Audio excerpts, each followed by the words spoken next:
આધ્યાત્મિક મહાશક્તિમાં આપ સર્વ દર્શકોનું હાર્દિક સ્વાગત છે। આજે આપણે જાણીએ દિશાઓનું મહત્વ। વાસ્તુશાસ્ત્રમાં દિશાઓનું ખૂબ મોટો મહિમા છે અને જીવનમાં પ્રત્યેક દિશા કંઈક સૂચિત કરતી હોય છે। આપણે સાંભળ્યું હશે કે ઉત્તરમાં માથું કરીને ન સૂઈ શકાય, તિજોરી હંમેશા ઉત્તરાભિમુખ રાખવી। તે બધાની પાછળના કારણો છે। સૌથી પહેલા જાણવી જરૂરી છે કે દિશા કઈ બાજુમાં છે। તો સૌથી પહેલા જાણીએ, જો તમારી પાસે કંપાસ છે અને દરેકના મોબાઈલમાં કંપાસ હોય છે, એને ખોલતા આપણને 0 ડિગ્રી બતાવશે હંમેશા ઉત્તર। ઉત્તરમાં કહેવાય છે આકર્ષણ રહેલું છે, ગુરુત્વાકર્ષણ, અર્થાત ઉત્તરમાં જોઈએ તો મેગ્નેટિક ફોર્સ અર્થાત ચુંબકીય આકર્ષણ ઉત્તર દિશામાં રહેલું છે। ઉત્તર દિશા જે છે એ ખૂબ જ મહત્વપૂર્ણ છે। ઉત્તરને શાસ્ત્રોમાં દેવ દિશા કહેવામાં આવી છે। ઉત્તર દિશા જલતત્વની દિશા છે। આ દિશાની અંદર કહેવાય છે કે આમ તો દિશાઓ સમજે 0 ડિગ્રીથી દિશા શરૂ થાય, 0 ડિગ્રી ઉપર ઉત્તર દિશા, ત્યાંથી 90 ડિગ્રી ઉપર પૂર્વ દિશા, ત્યાંથી પુનઃ 90 ડિગ્રી ઉપર એટલે 180 ડિગ્રી ઉપર આવે છે દક્ષિણ દિશા। દક્ષિણથી પુનઃ 90 ડિગ્રી ઉપર હવે પશ્ચિમ દિશા, ત્યાંથી પુનઃ 90 ડિગ્રી એટલે 360 ડિગ્રી પર પાછું ઉત્તર દિશા। આ ચક્ર છે। હવે દિશાઓની અંદર આ મુખ્ય દિશા, પ્રત્યેક બે દિશાની વચ્ચે એક સંધિ થાય, અથવા ઉત્તરથી પૂર્વ 90 ડિગ્રી છે પણ બંનેની સંધિ એટલે 45 ડિગ્રી ઉપર ઈશાન દિશા એટલે ઈશાન કોણ આવે। હવે આવી જ રીતે પૂર્વ અને દક્ષિણની બરાબર મધ્યમાં અગ્નિકોણ આવે, દક્ષિણ અને પશ્ચિમની બરાબર મધ્યમાં નૈઋત્ય કોણ આવે, પશ્ચિમ અને ઉત્તરની બરાબર મધ્યમાં વાયવ્ય કોણ આવે છે। આ મોટી મોટી 8 દિશાઓ થઈ, પણ દરેક પ્રત્યેક સંધિની વચ્ચે બીજી એક દિશા ઉત્પન્ન થાય। હવે ઉત્તર અને ઈશાન જે દિશા બને છે એની બરાબર મધ્યમાં પણ એક દિશા બને છે ઉત્તર ઈશાન મધ્ય વિભાગ। એવી જ રીતે દરેકની એક એક દિશા ઉત્પન્ન થાય છે ને વાસ્તુશાસ્ત્રમાં 16 વિભાગીય વાસ્તુ કહેવામાં આવે છે। આની અંદર પણ સૂક્ષ્મ જોઈએ તો પ્રત્યેકની વચ્ચે પણ પુનઃ એક એક ભેદ બને છે। 11.25 ડિગ્રીનો એને વાસ્તુ પદ મંડળ કહેવાય છે।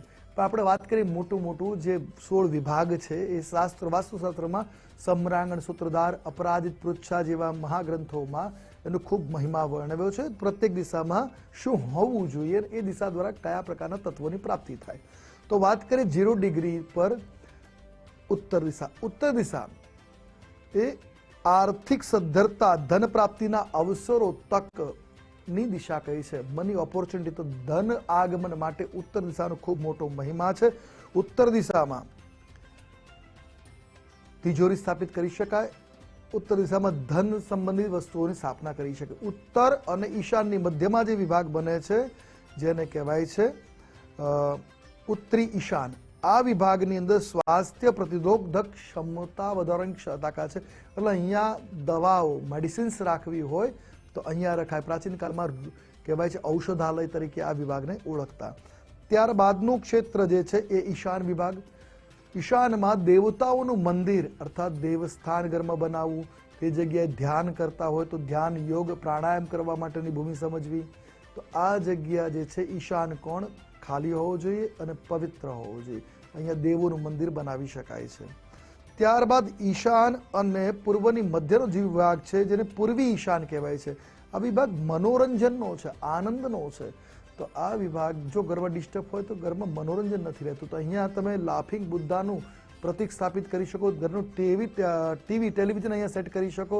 અહીંયા મનોરંજન માટેનો વિભાગ છે। ત્યારબાદ આવે છે પૂર્વ દિશા। પૂર્વ દિશા અને સામાજિક કહેવાય છે મેલજોલ માટેનો દિશા વિભાગ કયો છે, સરકાર સાથેનું અટેચમેન્ટ માટેનો, કે પૂર્વ એટલે ઉદિત દિશા છે અને આ દિશા સમાજ સાથે જોડવાવાળી દિશા છે। એની બાજુમાં અર્થાત એમ કહેવાય છે પૂર્વી આગ્નેય વિભાગ।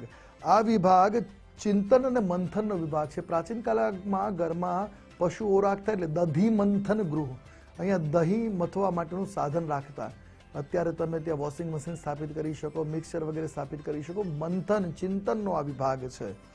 ત્યારબાદ આવે આગ્નેય કોણ. આગ્નેય કોણને એમ કહેવાય છે કે લિક્વિડ કેશ અને રસોડા માટેની આ વિભાગ છે. અહીંયા તમે રોકડ કેશ રાખી શકો છો ગુલ્લક સ્થાપિત કરીને, અથવા અહીંયા રસોડું બનાવવું સર્વોત્તમ સ્થાપિત થાય છે. અહીંયા રસોડું અગ્નિ ખૂણામાં હોવું તો જીવનમાં સુખાકારી આપે. ત્યારબાદ છે આગ્નેય દિશા પછીનો જે વિભાગ આવે છે દક્ષિણી આગ્નેય, એટલે અગ્નિ અને દક્ષિણની મધ્યનો વિભાગ. આ વિભાગ કહેવાય છે શક્તિ અને આત્મવિશ્વાસ પ્રદાન કરવા વાળો છે. તો આ જગ્યામાં શક્તિ ઉપાસના કરી શકાય. જો જે બાળકો કમજોર હોય, નિર્બળ હોય, એ વ્યક્તિઓ અહીંયા વધારે બેસે તો એમની અંદર આત્મવિશ્વાસમાં વધારો થાય, શક્તિ સામર્થ્ય વધે છે. દુર્ગાની પ્રતિમા સ્થાપિત કરી. જો આળસ બહુ રહેતી હોય ને તો અહીંયા 2 લાલ ઘોડાનું ચિત્ર સ્થાપિત કરવાથી એમાં લાભ મળે છે. પછી આવે છે દક્ષિણ વિભાગ. દક્ષિણને શાસ્ત્રોમાં આરામ અને નામનાનો વિભાગ કહ્યો છે. તો દક્ષિણમાં હંમેશા મસ્તક રાખવું, એટલે અહીંયા શયન કક્ષ હોવું શાસ્ત્રો દ્રષ્ટિએ ખૂબ શુભ માનવામાં આવે છે. ત્યારબાદ દક્ષિણ અને નૈઋત્યની મધ્યનો જે વિભાગ છે ડિસ્પોઝલ. અહીંયા તમે ટોયલેટ માટેની પાક કહેવાય છે કે જગ્યા માની શકાય. અહીંયા એ નકામી વસ્તુઓનો ભંગાર ગૃહ બનાવી શકાય, અથવા અહીંયા તમે ટોયલેટ ઘરમાં બનાવી શકો. ત્યારબાદ નૈઋત્ય વિભાગ. નૈઋત્ય વિભાગ જે છે એ કલાનો વિભાગ છે, પ્રતિભાનો વિભાગ છે. આ વિભાગની તમે તમારી જે આવડત છે એની સાધન સામગ્રી મૂકી શકો, એમાં વધારો થઈ શકે. આ વિભાગ ઘરના વડીલના શયનકક્ષનો વિભાગ માનવામાં આવે છે. ત્યારબાદ જે વિભાગ આવે છે નૈઋત્ય અને પશ્ચિમની વચ્ચે સેવિંગ્સનો સ્ટડી રૂમ. તમે ઘરમાં સ્ટડી રૂમ બનાવવા માંગતા તો આ વિભાગમાં બનાવી શકાય. અહીંયા લાઇબ્રેરી બનાવી શકાય, ધાર્મિક પુસ્તકો કે તમારી કોઈ પણ પુસ્તકો સ્થાપિત કરી શકાય. અહીંયા સેવિંગ માટે બેંકની બુક અહીં મૂકી શકાય, તમે ગુલ્લક અહીં મૂકી શકો છો. ત્યારબાદ પશ્ચિમ વિભાગ. પશ્ચિમ વિભાગને ખૂબ મહત્વ આપ્યું છે કે લાભ અને બેનિફિટ. અહીંયા જે છે તમારી વસ્તુ જેવી હશે જીવનમાં એની અહીંયા બેડરૂમ બનાવી શકાય. અહીંયા તમે કોઈ મહત્વની વસ્તુઓ સ્થાપિત કરી શકો. જીવનમાં એનો પ્રભાવ સારો પડતો હોય છે. ત્યારબાદનો જે વિભાગ છે કોપ ભવન, અર્થાત પશ્ચિમ અને વાયવ્યની વચ્ચેનો જે વિભાગ છે એ કોપ ભવન છે. આ કોપ ભવનમાં વધારે બેસવું નહીં. જૂની વાતોને લઈને મનુષ્ય દુઃખી રહ્યા કરતો હોય છે, એટલે આ વિભાગમાં ટોયલેટ બનાવી શકાય તો કોઈ ભંડાર ગૃહ બનાવી શકાય. ત્યારબાદનો વિભાગ આવે વાયવ્ય વિભાગ. વાયવ્ય વિભાગ ખૂબ મહત્વનો છે. સહકાર અને બેન્કિંગનો વિભાગ છે. અહીંયા તમે તમારા બેંકના ડોક્યુમેન્ટ્સ રાખી શકો છો, અથવા તો કોઈ એવી વ્યક્તિનું ચિત્ર અહીં સ્થાપિત કરો જેનો તમે જીવનનો સહકાર, એનો સપોર્ટ મેળવવા માંગતા હોય. ત્યારબાદનો જે વિભાગ આવે છે એ ઉત્તર અને વાયવ્યનો મધ્ય વિભાગ. અહીંયા આકર્ષણનો વિભાગ છે. નવા વિવાહિત સ્ત્રી પુરુષ માટે બેડરૂમ અહીંયા બનાવી શકાય, અથવા તો આને રતિ મંદિર કહ્યું છે. જો કોઈના વિવાહ થવા અડચણ હોય તો આ વિભાગમાં શિવ પાર્વતીના વિવાહનું ચિત્ર લગાવવું લાભકારી સાબિત થતું હોય છે. તો વાસ્તુની દ્રષ્ટિએ આ 16 વિભાગ ખૂબ જ મહત્વપૂર્ણ છે. જો બેલેન્સ હોય આ વિભાગમાં એની વસ્તુઓ બનેલી હોય તો જીવનમાં લાભ કરતા સાબિત થાય છે. આજે બસ આટલું જ. કાલે ફરી મળીશું નવા વિષય, નવી વાતો સાથે. કાલે મળીએ ત્યાં સુધી આપ મને અર્થાત આશુતોષ સાચે રજા આપશો. મળીએ ત્યાં સુધી મારા જય ભવાની.